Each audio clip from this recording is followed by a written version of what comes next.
بسم اللہ الرحمن الرحیم۔ السلام علیکم ورحمۃ اللہ وبرکاتہ۔ امید ہے کہ آپ سب لوگ خیریت سے ہوں گے۔ ہمارا آج کا جو ٹاپک ہے وہ ہے تسکین کیا ہے، واٹ از obstruction۔ ٹھیک ہے، تو پچھلے لیکچر کے اندر ہم لوگوں نے بات کی تھی تحریک کے بارے میں۔ تو تحریک جب بھی کسی مفرد عضو کے اندر آئے گی تو اس سے جو سا اگلا مفرد عضو ہوگا اس کے اندر تسکین ہوگی، اور اس سے پچھلے عضو کے اندر جو ہے وہ تحلیل ہوگی۔ جیسے مثال کے طور پر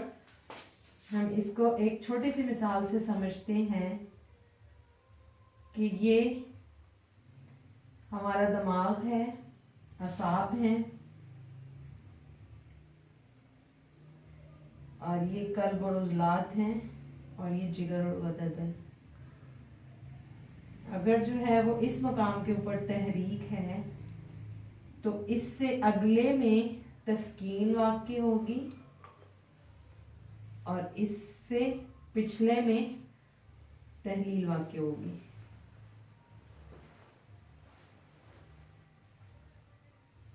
اس اگلے میں تحلیل واقع ہوگی۔ اب ہم اس کے اوپر بات کرتے ہیں کہ تحلیل جو تسکین جو ہے وہ اس کے لغوی معنی کیا ہے اور اس کے طبی اصطلاح میں میننگ کیا ہے۔ تو تسکین کے لغوی معنی جو ہے وہ سکون، راحت اور آرام کے ہیں، ٹھیک ہے۔ اور طبی اصطلاح میں اس سے مراد یہ ہے کہ کسی بھی عضو کا کام کرنے سے رک جانا، یا کام کرنے میں سستی کو ظاہر کرنا، یا کام کرنے سے تھک ہار کے بیٹھ جانا اور آرام کرنے لگ جانا، اس کو ہم لوگ تسکین بولیں گے۔ اب تسکین جو ہے وہ پیدا کیسے ہوتی ہے؟ سوال ہے کہ تسکین پیدا کیسے ہوتی ہے؟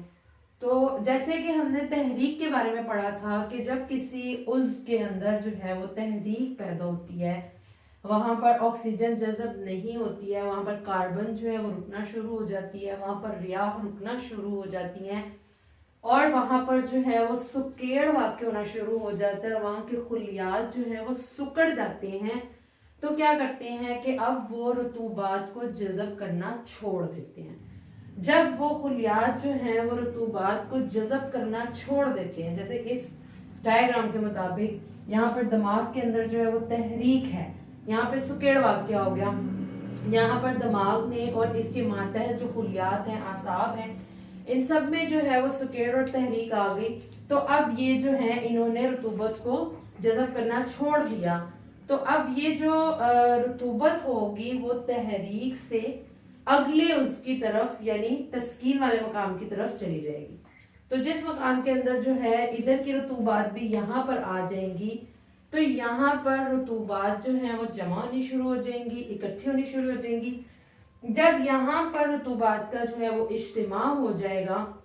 یعنی خون بھی جو ہوگا وہ اس طرح رطوبات کا ترشح زیادہ کرنا شروع کر دے گا، اور خون اس کو آگے کی طرف ان رطوبات کو اس عضو کی طرف بھیجنا شروع کر دے گا، تو اس والے عضو میں اور اس کے جو ماتحت خلیات ہوں گے ان میں تسکین واقع ہو جائے گی۔ تو یہ تو تھا کہ تسکین جو ہے وہ کسی بھی عضو میں اور اس کے ماتحت خلیات کے اندر جو ہے وہ کس طرح سے واقع ہوتی ہے۔ اچھا، اب ہم اس کے جو ہے وہ درجات کے اوپر تھوڑی سی روشنی ڈال لیتے ہیں کہ تسکین جو ہے وہ اس کے بھی بالکل اسی طرح سے جیسے تحریک کے درجات ہیں، اسی طرح سے تسکین کے درجات ہیں: ابتدا، تزاید، انتہا اور انحطاط۔ ٹھیک ہے، کہ ابتدا کے اندر کیا ہوتا ہے، بالکل اسی طرح سے جیسے تحریک کے اندر تھا کہ ابتدا کے اندر تسکین جو سی ہوتی ہے وہ طبعی ہوتی ہے، حالت صحت میں ہوتی ہے، اور حالت صحت کے اندر جو ہے وہ جسم کے ہر ایک عضو کے اندر تحریک، تسکین، تحلیل کا عمل جو ہے وہ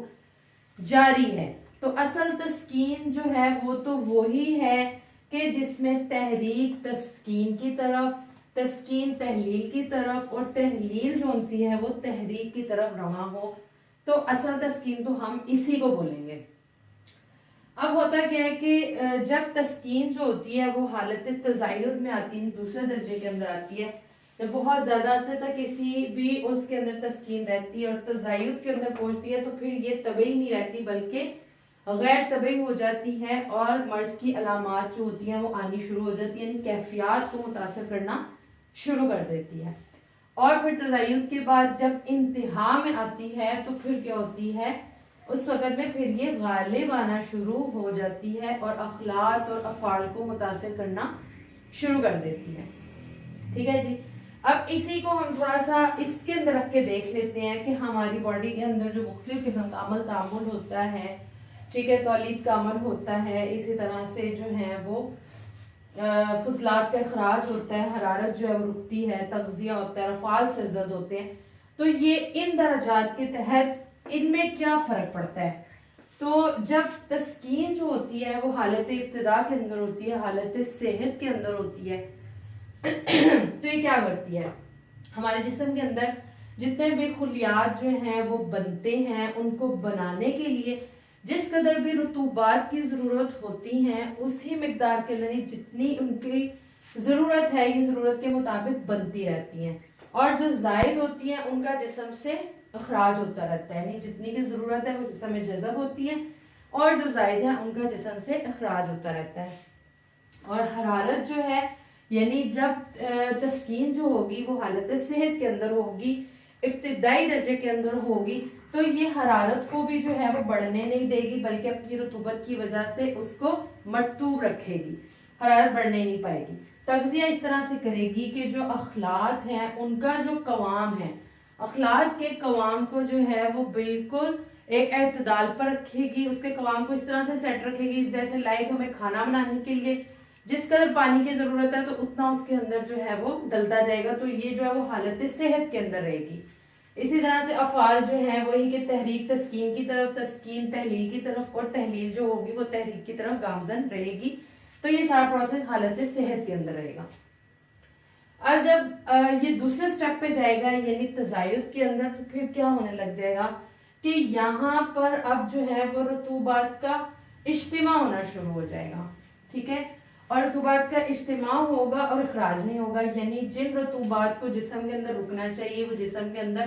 رکے گی نہیں ہے، جن کی ضرورت ہے وہ پیدا نہیں ہوگی، اور جن کو نہیں رکنا چاہیے، جن کا اخراج ہونا چاہیے، ان کا جسم سے جو ہے وہ اخراج نہیں ہوگا۔ اسی طرح سے رطوبات جو ہے وہ اتنی زیادہ بڑھ جائیں گی کہ حرارت بھی کم ہو جائے گی، جتنی حرارت کی ضرورت ہوگی حرارت جو ہوگی وہ باقی نہیں رہے گی، اور اسی طریقے سے تغذیہ اور افعال کے اوپر بھی اس کے جو ہیں وہ اثرات پڑیں گے، اور جب پھر یہ حالت انتہا میں جائے گی تو یہ بھی اسی طریقے سے بڑھتے چلے جائیں گے۔ اب ہم لوگ تھوڑی سی بات کرتے ہیں اس چیز کے اوپر کہ تسکین جو ہے اس کے درجات جو ہیں، اس کی علامتیں درجہ بدرجہ کیسے بدلتی ہیں۔ ہوتا کیا ہے کہ سب سے پہلے جب بھی کسی عضو کے اندر جو ہے وہ تسکین آتی ہے، تو جیسا کہ ہم نے بتایا کہ جب تسکین آتی ہے، تسکین آنے کی وجہ کیا ہوتی ہے کہ پچھلے والا جو سا مفرد عضو ہے جس کے اندر تحریک چل رہی ہے، اس کی رطوبات جو ہیں وہ اگلے مفرد عضو کی طرف آ کر جمع ہونا شروع ہو جاتی ہے، تو اس میں تسکین واقع ہو جاتی ہے۔